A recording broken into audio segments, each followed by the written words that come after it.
Para finalizar, vamos a pedirle al maestro David Sánchez que nos hable sobre los aspectos jurídicos. La responsabilidad que nos otorga el Estado mexicano en 2015 conlleva una gran responsabilidad, ya que tenemos que mediar no solamente entre los consejos, sino con los aspirantes a certificación y con los grupos colegiados y grupos espurios que aparecen, de los cuales tenemos que defender a la sociedad mexicana. Por favor, David. Muy buenas tardes a todos. Muchas gracias al doctor José Ignacio Santos por su invitación a participar en este simposio y agradecer su hospitalidad a la mesa directiva de la Academia Nacional de Medicina. Es para mí siempre un honor estar aquí. Me gustaría platicar 3 puntos, partiendo de lo general a lo particular, sobre cuáles son los alcances del derecho a la salud, cuáles son sus elementos esenciales y cómo es que estos se vinculan con la certificación profesional. Asimismo, aterrizar las ideas planteadas en por qué es un deber y por qué es una obligación para los médicos especialistas en nuestro país estar certificados y finalmente exponerles qué es lo que se está realizando desde CONASEM a través de la Consejería Jurídica. Como ustedes bien saben, desde 1983 el derecho a la salud se encuentra reconocido en nuestra Constitución y nuestra Constitución es muy clara en establecer que será el legislador federal quien determine las bases y modalidades en que se articularán los esfuerzos del Estado para garantizar la salud de nuestra población. Esto implica que la interpretación de lo que debamos entender por derecho a la salud va a desprenderse no solo del contenido del artículo 4º constitucional y de la Ley General de Salud, sino también, a partir de la reforma constitucional de 2011, de lo que determine los tratados internacionales y la jurisprudencia internacional que se desprenda de aquellos convenios en los que México forma parte. ¿Y qué se ha dicho a nivel internacional y a nivel nacional sobre el derecho a la salud? Es que este es un derecho humano fundamental e indispensable para el ejercicio de otros derechos. Si nosotros vemos tan solo uno de los múltiples tratados internacionales en los que México forma parte, como es la Convención Americana de Derechos Humanos, podemos observar que se reconoce el derecho de toda persona al disfrute del nivel más alto posible de bienestar físico, mental y social.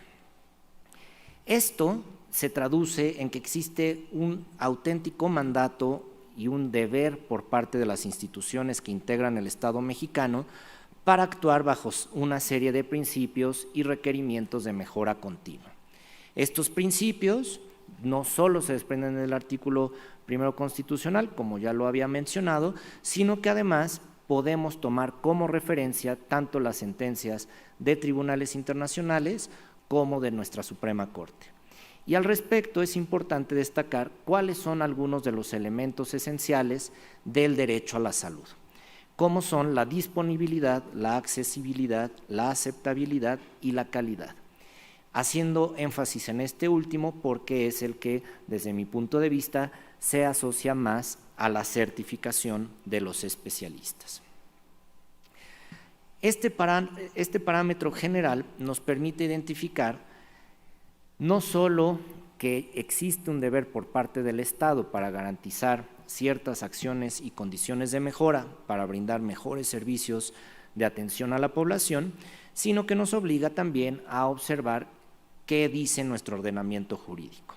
La Ley General de Salud, solo por mencionarlo, es uno de nuestros ordenamientos más modificados, con más de 135 modificaciones en 40 años de su vigencia, pero una de ellas, y que es la importante y la que nos congrega aquí, se dio en 2011, producto de un fenómeno que se suscitó entre 2008 y 2009 y que llevó a distintos juicios ante la Suprema Corte. En 2011 se modificaron los artículos 81 y 272 bis para incorporar la certificación profesional de los médicos especialistas como un requisito indispensable para el ejercicio de la medicina de especialidad. Y repito, como un requisito indispensable para el ejercicio de la medicina de especialidad en nuestro país. Y al mismo tiempo se reconoce la tarea que desde más de 50 años, como nos mencionó el doctor Santos, se reconoce a CONASEM como un organismo auxiliar de la Administración Pública Federal en el desahogo de esta tarea. Esta reforma a la Ley General de Salud cobra completa operatividad en marzo de 2015 a partir de la publicación de los lineamientos a los que se encuentran sujetos los consejos de especialidades médicas.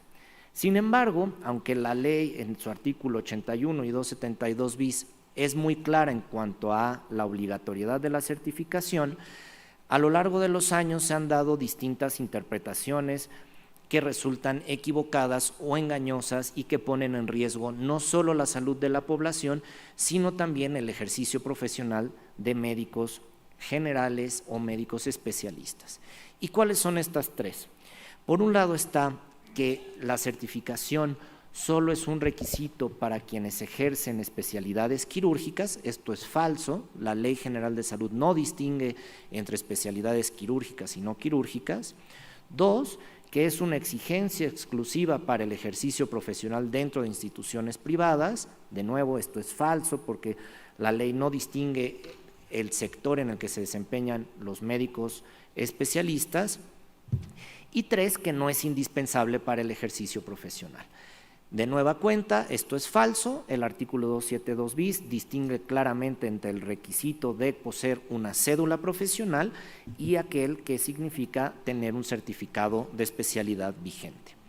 ¿En qué se traduce todo esto? Bueno, en que las personas que llegan a ejercer sin contar con un certificado vigente enfrentan un riesgo jurídico de manera individual que puede trascender tanto a su patrimonio, profesión e incluso libertad, pero que además trasciende a la calidad de los servicios que recibe la población, y esto es un riesgo.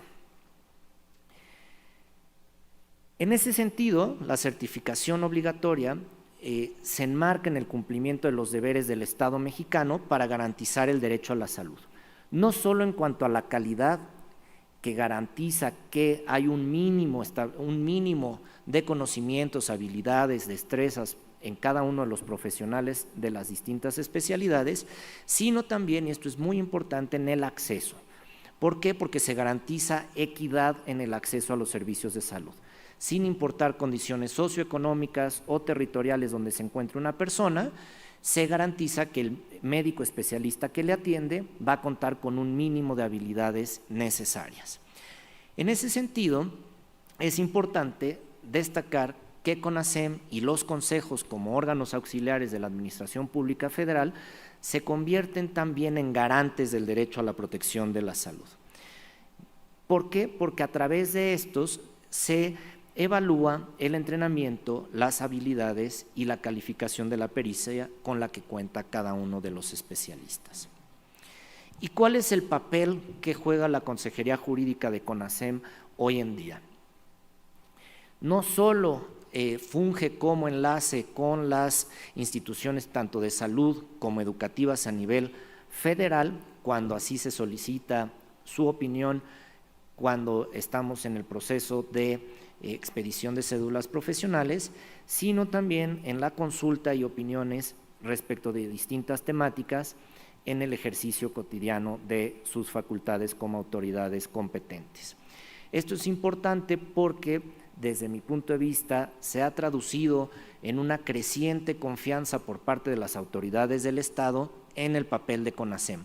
Ya no solo se concentran en solicitar la opinión a la que se refiere el artículo 81, sino que en ejercicio de sus propias facultades, las distintas autoridades sanitarias y educativas acuden a CONASEM y a los consejos como máximo referente en las distintas especialidades. Asimismo, la Consejería Jurídica de CONASEM atiende solicitudes de información.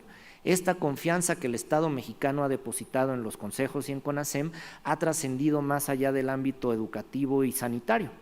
También instituciones de impartición de justicia y de otros poderes acuden a nosotros para consultar sobre el estatus o el estado de la certificación de distintos profesionales. Todo esto a partir del ejercicio de las facultades que cada una de estas autoridades tiene para acudir a expertos.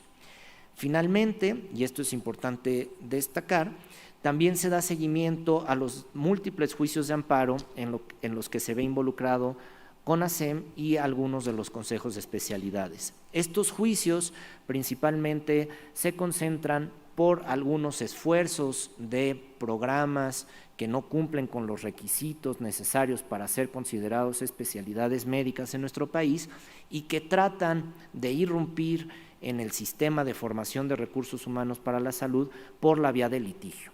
Y en ese sentido, la Consejería Jurídica atiende cada uno de estos asuntos, defendiendo no solo el interés de CONASEM y de los consejos, sino con miras a garantizar el derecho a la salud de población de recibir servicios de salud en condiciones de equidad y de calidad. Finalmente, y esto es muy importante, también se atienden las inconformidades o quejas que llegan a presentarse por parte de médicos especialistas en contra de alguno de los consejos que integra CONASEM. Y esto puede darse ya sea en el marco de los procesos de inscripción a los exámenes, los procesos de evaluación o revisión a dichos resultados. Me parece que esta función es muy importante también que se conozca para que los médicos que tengan alguna discrepancia o alguna inconformidad respecto a la actuación de su consejo puedan acudir a CONASEM para que ahí se le dé solución. Por mi parte sería todo. Muchas gracias. Muchísimas gracias, maestro Sánchez.